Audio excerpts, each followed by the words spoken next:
Karibu katika channel ya Dr. Face Health Updates. Leo nitazungumzia infertility au tatizo la kutokupata ujauzito. Tatizo la infertility au kutokupata ujauzito lina visababishi vingi, lakini leo ningependa nizungumzie sababu kama 3 hivi ambazo ni common kwa kiasi fulani.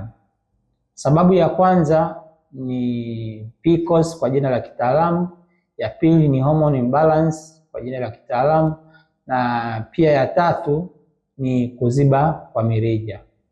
Tukianza na PCOS, PCOS ni jina la kitaalamu, lakini kwa lugha ya kawaida ni hali ambayo inaambatana na vivimbe kwenye mayai ya uzazi, ambapo dalili zake ni pamoja na kutopeusha mayai, kuwa na vipele vingi usoni au nywele, kuwa na vivimbe kwenye mayai ya uzazi unapofanya ultrasound, lakini pia wakati mwingine ukifanya hormone, kuna baadhi ya hormone ambazo zinakuwa zimekaa sio sawa.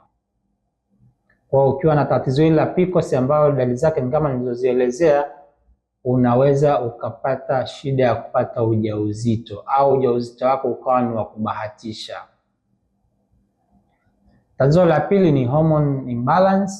Kuna baadhi ya hormone zikiwa haziko vizuri kwenye mwili wako, zinaweza zikakusababishia pia usipate ujauzito, na kuna baadhi ambazo zina dalili, nyingine hazina dalili. Mojawapo, kuna hormone ambayo ikiwa iko juu unaweza ukawa na dalili ya maziwa kujaa kutoka na maziwa au majimaji kwenye chuchu, na hiyo inaambatana pia na kutokupavisha mayai na kutokupata ujauzito. Lakini pia kuna homoni nyingine ambazo hazina dalili yoyote. Kwa hiyo ili ujue kama kuna shida ni kupima tu, hamna namna nyingine. Tatizo la tatu ni ile kuziba kwa mirija.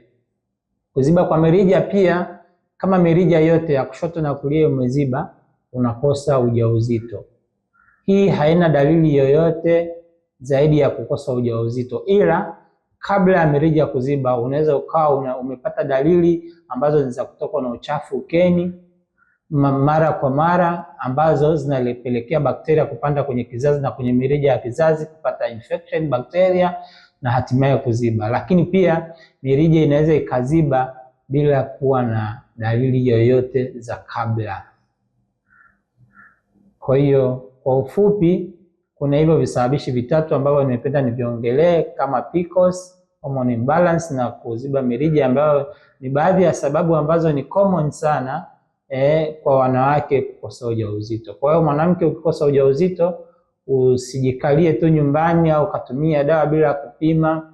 Inabidi umuone daktari, ufanye vipimo, uweze kujua shida ni nini, na mwisho wa siku utafanikiwa kupata mtoto.